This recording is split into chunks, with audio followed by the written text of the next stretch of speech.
Hi, this is Kerwin and Keith of Father Son Galaxy. Our guest is Krystina Arielle, actress, cosplayer, and pop culture host. She has played characters in popular tabletop role playing games, including Critical Role and Dimension 20. Krystina starred in a YouTube series, Headless, a Sleepy Hollow story.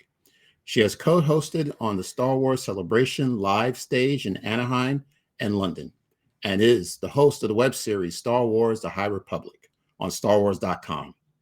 Krystina, welcome to Father Son Galaxy. Hi, it's so nice to see y'all. Oh, yeah. Thank you so much. We're so glad to have you. We've been trying to bring this moment together. So this is wonderful. So thank you so much. Oh, it's my pleasure. Thank you to Tanya because she is on it, and Yes. we have hugged in person and been trying to plan, and it's just I'm so excited to be here with y'all. I love you so much. Thank you. Speaking of in person, I figured I'd start this off by talking about when me and my mom met you at Star Wars Celebration 2022 in the green room. Oh, I remember that. Oh, look, there's Zoe in my belly. There you go. Yeah. So yeah, I'm so excited to meet y'all. As soon as she came up, I was just like, I love y'all. yeah, we were actually getting ready to do an interview with D. Bradley Baker and Michelle Ang for the Bad Batch, so that's why we were there. Yeah. How timely. Yeah. It was something that was scheduled at the very last minute, but we were so fortunate. Speaking of very last minute, we were in the car driving to there. There you go. This is a funny story. I'm putting this in the end of year wrap up, but I'm sitting in the car and my parents are like, so we got an interview with D. Bradley Baker and Michelle Ang, and we already wrote questions. What? I'm not going to be there with you. What? Yeah, I couldn't make it. I was watching May Show at the time, but yeah. As you always are. Yeah, but yeah, at the very last minute, like in the morning, as we're driving to Anaheim, I told him that he's going to do an interview and he's going to do it all by himself, and he did fantastic. And I'm sitting here flipping pancakes, like just what? But how are the pancakes? You weren't flipping pancakes, right? They were cooked properly. Okay, all right. Okay. So let's. I want to talk about Celebration because you have been the host of the last two celebrations, and I know it's a lot of work that goes behind the scenes to put it together. So when you get the call and you're invited by Lucasfilm to host, and you say yes, what happens next? How much work is involved, and how far in advance do you prepare and plan for the celebration?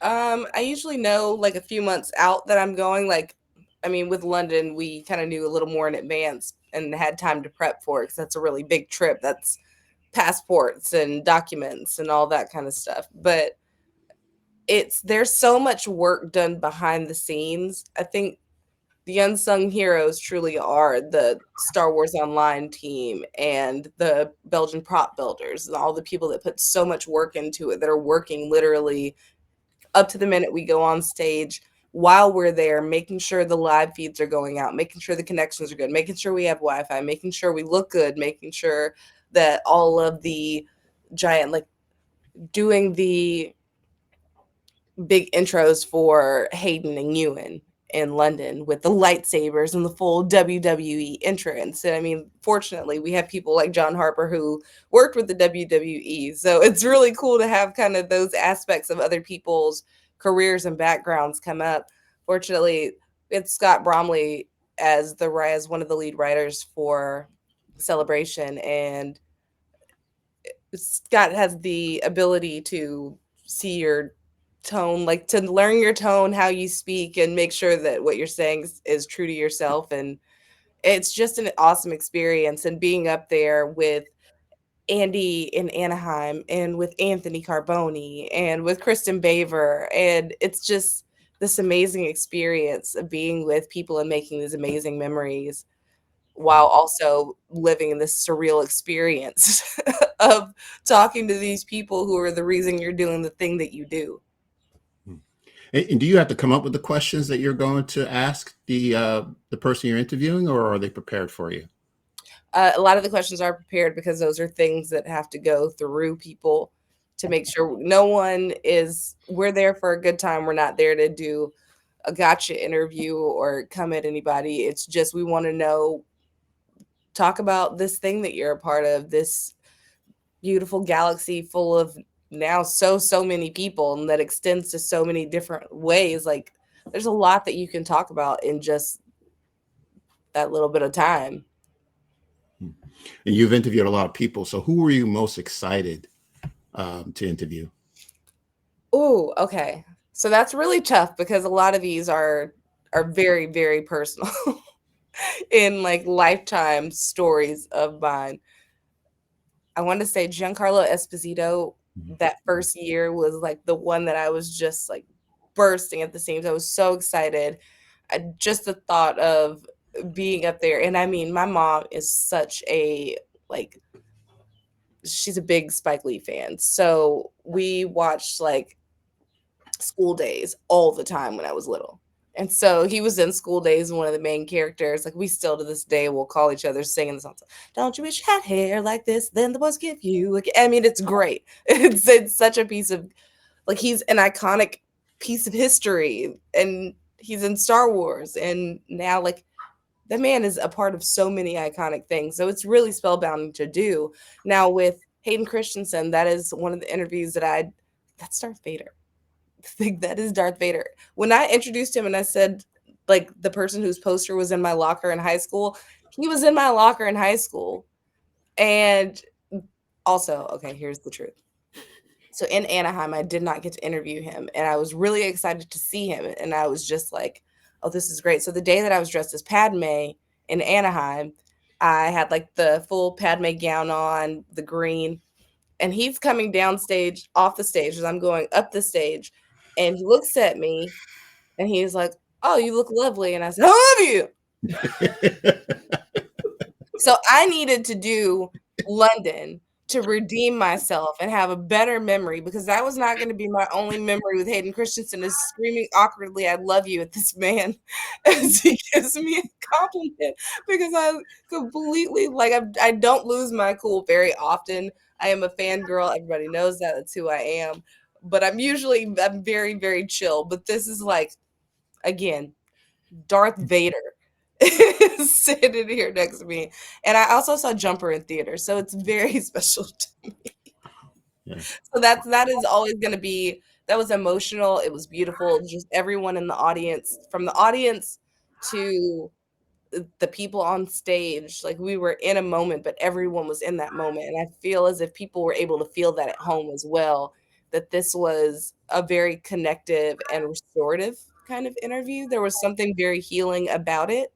And like, it was just, I don't think that feeling can ever be recreated. It was just really, I don't know, it was just felt really honest and heartfelt between both people. It was an admiration and a respect, and trying to create a space of safety. Even when we came on stage with Vivian, who played Princess Leia, she's young. That's a lot of people in a crowd. And so to be able in an interview to say, hey, this is me and you having a conversation, you're safe in this.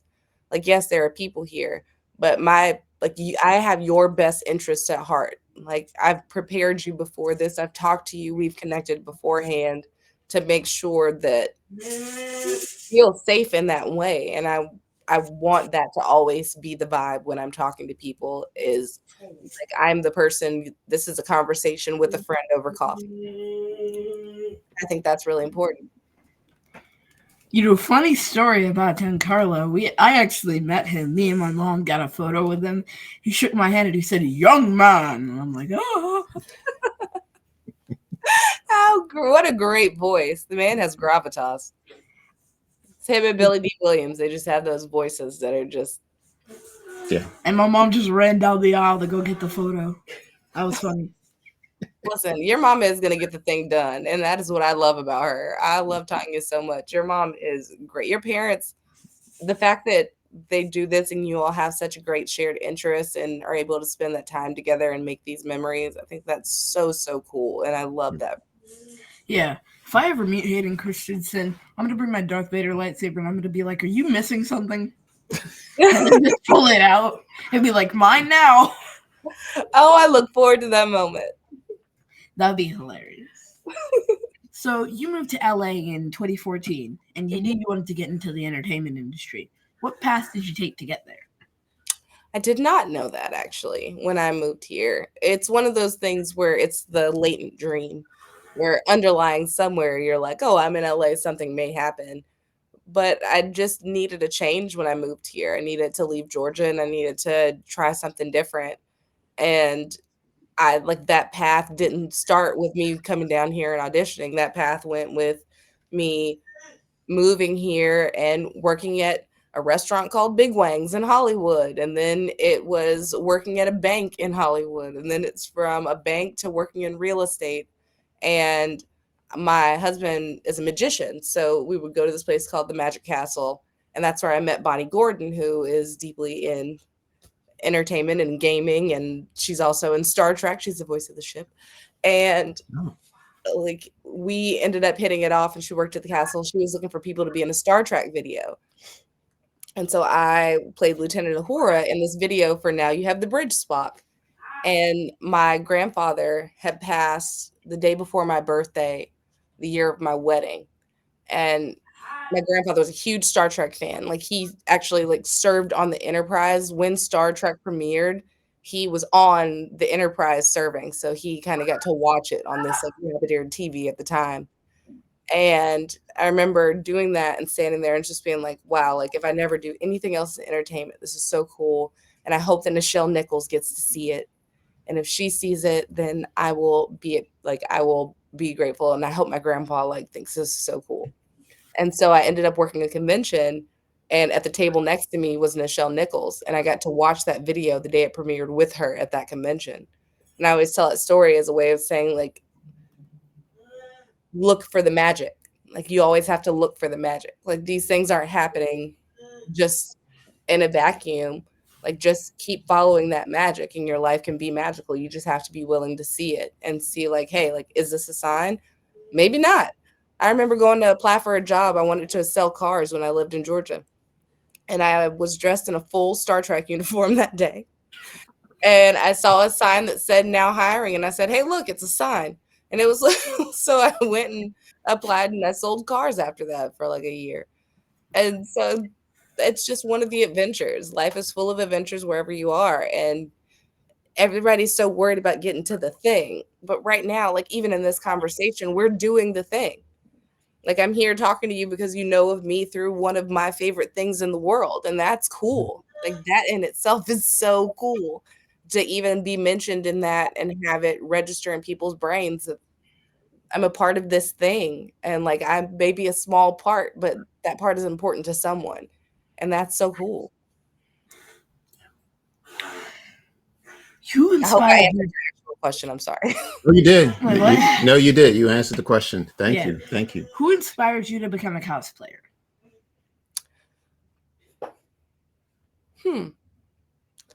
Cosplay is one of those things that I wanted to do, and I always wanted to kind of get into. And I was with my friend Jana, and we had gone for St. Patrick's Day to Atlanta. And that was the weekend. It just so happened MomoCon was happening at our hotel. And I was like, follow the tails. And I was like, oh my gosh, this is so cool. This is the coolest thing in the world. I want to do this so bad. And so that ended up with me buying tickets to my first convention, which was Dragon Con. And that was the first time I ever cosplayed as Lieutenant Uhura. Wow. Yeah. So that just, and when I moved here, I decided I wanted to go to a convention and cosplay and kind of get into it.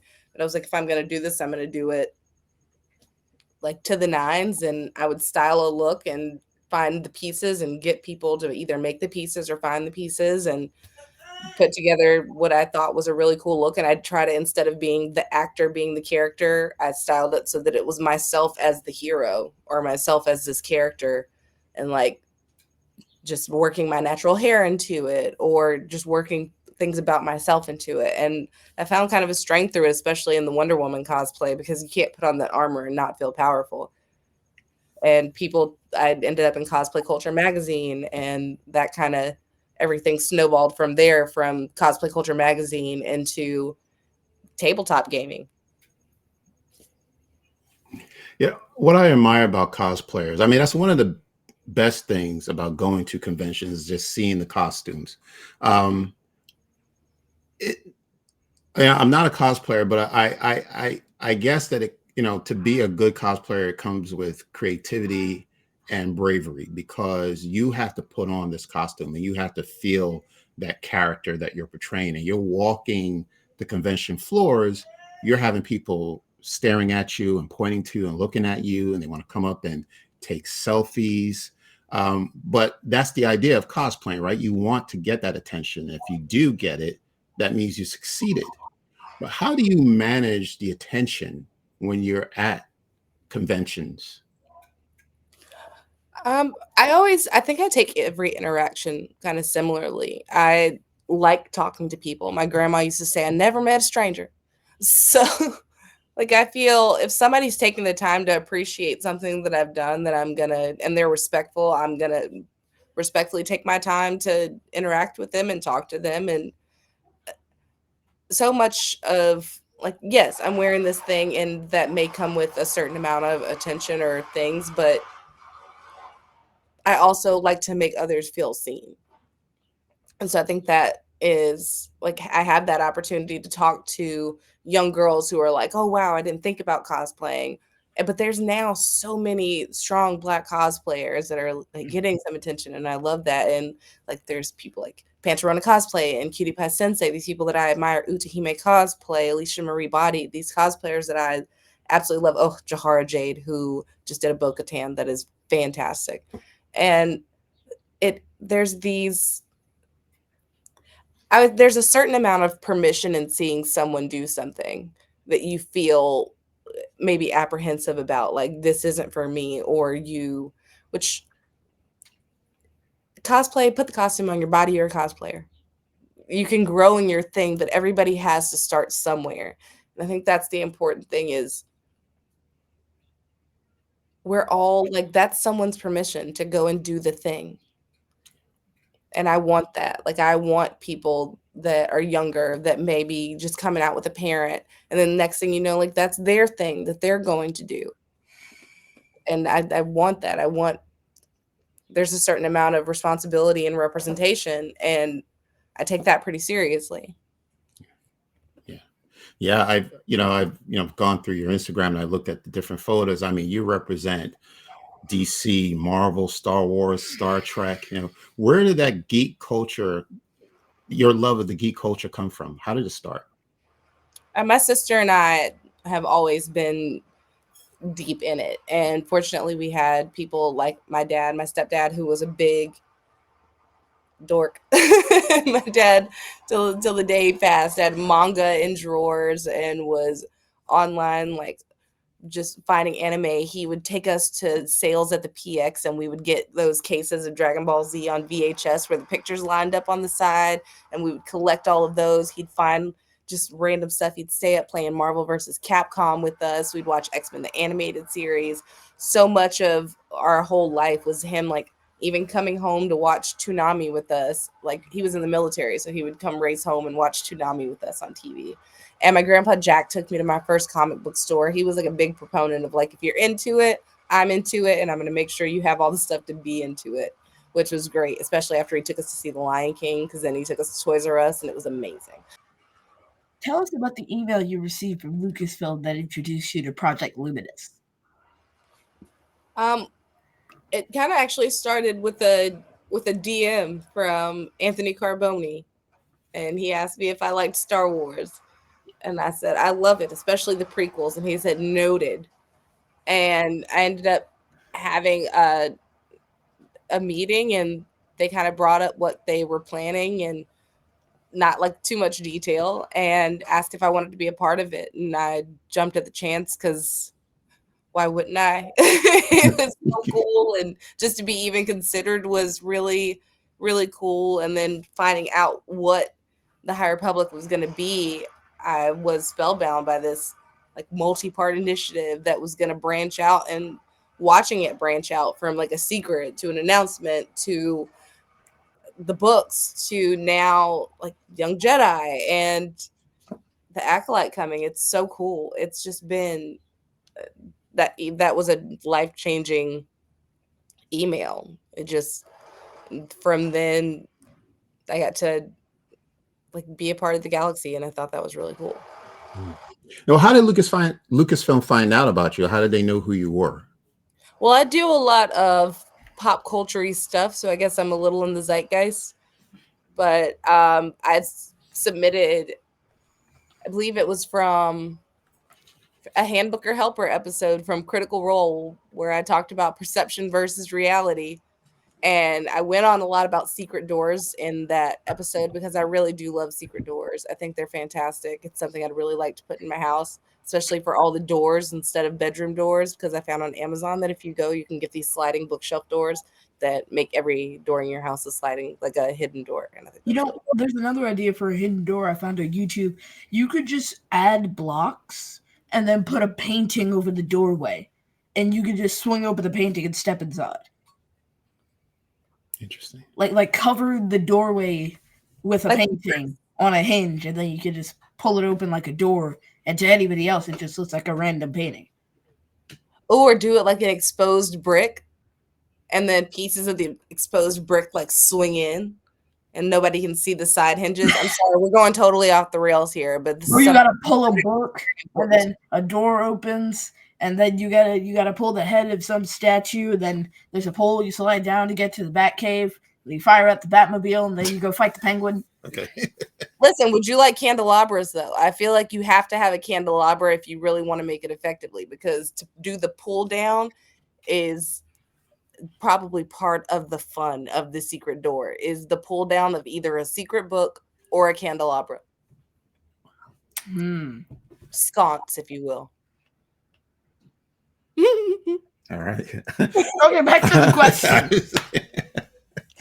This has to be the most groundbreaking and ambitious moment to happen in Star Wars and the new Disney era. What did you think about the idea of Lucasfilm creating new characters and stories in a brand new timeline? I think that it gives a lot more room to play and to open up the galaxy. To go back, you get a lot more space to create. And especially with the amount of time that was moved back, there is a chance to tell other stories, to bring in other families, the Roe family, learning more about Avar and Burnett, like all these different people that have stories within this galaxy. There's more than one family in the galaxy. And there are more people tied to these events. Like, we're seeing the different perspective. I think it's important to see how different events affected different people. It's just like why it's interesting to have the book where you have the teens on a ship seeing this experience, but you also have Hedda Cassett and her experience. All of these different people are experiencing the same thing, but they have very different reactions to it. And I think that the High Republic just gives us so much room to tell stories, to expand the galaxy. And I think that if we want it to continue, then we have to be able to tell stories that do that. And it gave the authors just so much room to truly play in their own creativity. And these are people that are like already tried and true authors in the Star Wars realm, now coming in and telling these stories. And you have people that are truly, truly passionate about it. The writers of the High Republic, those architects, they built something that they truly, truly care about. Michael Seglain cares about this. James Waugh cares about this. These are people who love this era. Yeah, it's going on 4 years now, right? I believe it started in 2020. Project Luminous was introduced, and now we've come to this. You know, we have a copy of. We have so many of these characters. We can make a book. Yeah, I mean, there's so many characters that we have seen over the last 4 years. I mean, it's very hard to keep up with it. But so this was such a great idea to come up with a character encyclopedia, and you wrote the foreword to this book. You know, like this. You were a part of this. You must feel very proud. Oh, I am. I went to the bookstore and took a picture with it. I never posted it, but I was like, can someone I did that one, and I went and got the one that has my character from Obi-Wan. I went and got both of them and had someone take a picture of me in the bookstore. I was like, it's really on shelves because I ordered mine online, and it's so very weird to just go into the store and know that this is like something that's available to the general public. And someone sent me a copy from Germany that has the translation. You were a character in Obi-Wan? Yeah, you didn't know that.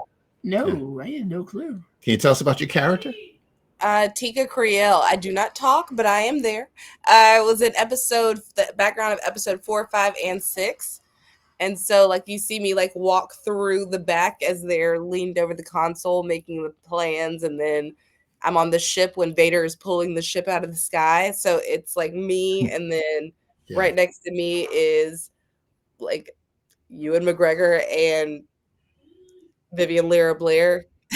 So they're both, like, right there. It was really cool that day well, not that day, but that month Yeah. to kind of do that experience. There's also a behind the scenes featurette, if you haven't seen it, on StarWars.com, Kerwin, where you can see the whole experience. Wow.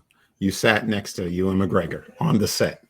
That's literally, that's how the little Wow. thing happens. It's like, I'm sitting next to Ewan McGregor, pretending I'm not sitting next to Ewan McGregor, and he, like, cuts over to him laughing. Because that whole time, like, I think it was a very confusing. There was no, like, hey, this is so and so. I just kind of leaned over and was like, hi, I'm Krystina. I'm going to be sitting next to you.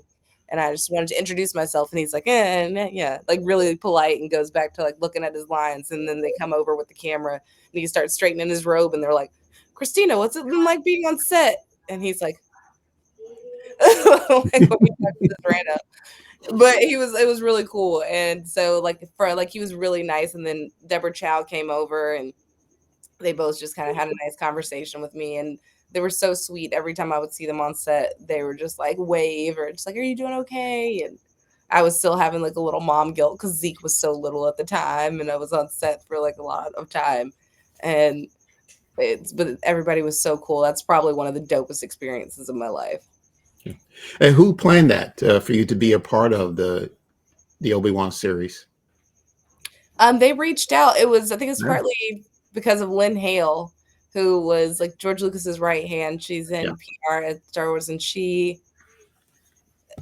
been kind of my Star Wars fairy godmother, which part of doing that behind the scenes was a tribute to Lynn's diaries, which she shot, where she followed George around on the set of the prequels and kind of filmed his experience and talking to him and just kind of what his day-to-day was. So it was kind of cool to go around on this set and get to film my experience behind the scenes and go to wardrobe and hair, and it's really cool. And then the character got a name, so now she's an official little piece of Star Wars canon. Yeah, we are weeks away from the Acolyte streaming June 4th on Disney+. To me, it feels like the most highly anticipated series since The Mandalorian Season 1. What are you looking forward to seeing? Oh, I'm so excited about the Acolyte. I think it's going to be so cool. I know I always say this, but I feel like, listen, Leslie Headland has been writing Star Wars fan fiction since she was a kid. She is a super fan, and I love that. And I'm so excited to see what she's going to do with a Star Wars story. And just Amandla, they are so talented, and I've been such a fan since The Hate You Give and The Hunger Games. So it's going to be really cool to see them leading a series. And it is nice to see, like, the Jedi aren't the underdog. Like, the Jedi are at their height. So, like, the power balance is going to be interesting to see how they tell that story. And also to see Vernestra, who's now in her hundreds, in this world, and how she manages that. I'm really excited to see what they do with it. Yeah. Wow. Leslie Headland. So I understand, correct me if I'm wrong, that you are a fan of her work. You've seen Russian Doll. Is that Oh, right? I loved Russian Doll. Russian Doll season 1, I rewatched probably 4 times. Yeah. So as far as what you know about her directing and storytelling, how does that benefit Star Wars? I think it benefits Star Wars because you have the eye of someone who has already run a project. She has the experience. She has been in the trenches for years, learning how to direct, how watching people, growing. She has a backbone made of steel. I respect her as a person. And it's going to be very interesting to see. I think what she brings is, honestly, to survive in a male dominated industry and to get to that point, you can't not be good at your job. You don't have the luxury of not being good at your job. You don't have the luxury of the same missteps, because you don't get a whole bunch of chances. You get a chance. And so she's already had a chance and knocked it out of the park. That season was fantastic. Also, just the fact that you bring in someone into your writer's room who doesn't know about Star Wars, I think is a strength because you have someone who's not like if you're trying to throw this fan service moment out, it's like, hey, but how does that serve the story? It's more about serving the story and this like that's what I think we're gonna get is a lot of great story, a lot of great new lore added to this great universe that we have. And I trust her with that. Yeah, yeah, I absolutely agree with you. Story is very important. I'm comparing this to Andor.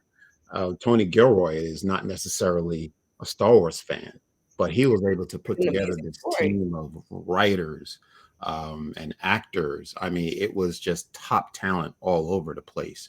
To me, it's still one of the best Star Wars series out there, and the majority of these people don't follow Star Wars. So yeah, that doesn't concern me. You know, if she has maybe one or two in her on her writer. First of all, she has a writers team, which is great. You know, Mhm. so any place that have a writers team, you get different perspectives, ideas. So I'm looking forward to that. So I'm totally in agreement with you. Yeah. And it's going to be, listen, we're getting new Star Wars. Yes. That's exciting in and of itself, but we're getting High Republic Star Wars. And to me, that is special. That is like to see this go from email to show to books to like this, it's all a part of this journey. And I'm really excited to kind of like kick it out of the nest and see if it flies. It's beautiful. What's next for you? Ooh, well, let's see. I just did a really cool project with Lego where I got to build a giant red dragon and a full village, which was really cool. And Gimme. Wow. go look at the video. It's really cool. Where can we see it? It's you can look on my Instagram, but my at Krystina Arielle. But my husband and I did it in like 24 hours. Where do I get in on that deal? I wish Okay, they would wait. give me Well, that let's challenge. hear a little bit more about this. Like, how many pieces? You know, you said it took you 24 hours. 3,764. Wow. And Okay. I mean, we Really had Google that piece. headlamps going at it, just like building pieces. We had to rebuild this piece because I realized I had put the roof on upside down, and I was like, "Why won't it close?" But it was because I never actually put the roof on the right way. I put the hinges on the bottom, so it was just uneven the whole time. And so he went back and fixed that, and so it was just a bunch of building, rebuilding. And my 11-year-old Luke, he was like he's the only one with like true Lego experience. And he's like, no, actually, this piece goes here. If you follow along, oh, look at this handy dandy thing. It's going to help you lift the Legos off so you don't break your nail. And I was like, that's clutch. And it's just such a cool family experience that we were able to have. But as far as work wise, I'm going to be going to do Dungeons and Dragons in a castle in Ohio in May, and that's really cool. Keep an eye out. I may have some convention stuff coming up very soon. So I'd say watch for that. I also am a frequent guest on the streaming channel Dropout TV. So they have like Dimension 20 and actually Dirty Laundry. They have a bunch of different games. And so I'm going to be on this season of actually. So really excited about that because I love to nerd out about stuff that I truly care about, and they give me a platform to come on and say, actually, and to go on random tangents. And usually they let me talk about reality television in depth and the lore and how it connects to everything else in pop culture, which is really dope. Wow. Sounds That's like a lot awesome. of fun. That's awesome. Yeah, we can't wait to see, especially the Lego part. Yeah, that's going to be awesome. Yeah. Yeah. Hmm? Where can people find you? You can find me on Instagram at Krystina Arielle, Krystina Arielle. If you spell it wrong, you get the wrong person. You can also find me on Threads at Krystina Arielle, which has been really cool as far as finding other Star Wars fans and people that have been moving about. So you can find me there. You can find me on most things at Krystina Arielle. And I usually announce what I'm doing on Instagram in my story, or I don't usually announce stuff till it's out of the box, as we used to say in the car business. But just keep an eye out because I do have some really cool stuff coming up, and I can't wait to share it with you. Mhm. Wow. Thank you so much. Keith, where can people find us? You can find us wherever you get your podcasts, socials, Facebook, Twitter, and Instagram at Father Son Galaxy, website fathersongalaxy.com. Please check out our merch store, fathersongalaxy.myspreadshop.com. Donate to our Patreon page, patreon.com/fathersongalaxy, and check out our website, fathersongalaxy.com. Krystina, this is truly an honor. Again, we've been trying to plan this, putting the three of us together and to just have a conversation about, Star Wars and who we are. This was wonderful. And I want to say, I want to close with something that, Tanya said to me. It's a story from Tanya, because I was not there to see you in person, unfortunately, but Keith and Tanya were. But something that Tanya said to you, and I don't know if you remember, she says the reason why we are here is because you are here. And that is a very true story. So we thank you for what you do and what you bring to this community. Oh, don't make me cry. I love you guys. No, I didn't do that. I'm sorry. No, it just means a lot. Like, I don't think people understand, if I may. Sure.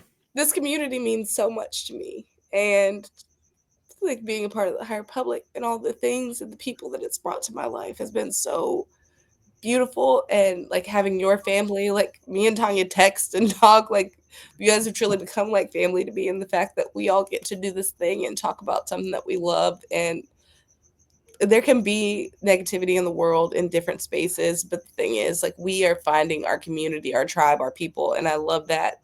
And I love that we get to be a part of this whole thing together. And I'm so grateful for everyone and every bit of kindness these last 4 years. So it's really, she needs to say that. So thanks. Yeah, but it's true. So thank you so much. This has been a pleasure, and thank you everyone who watched this or listened to this episode. This is Kerwin and Keith of Father Son Galaxy. Until next time, take care, and we will see you again.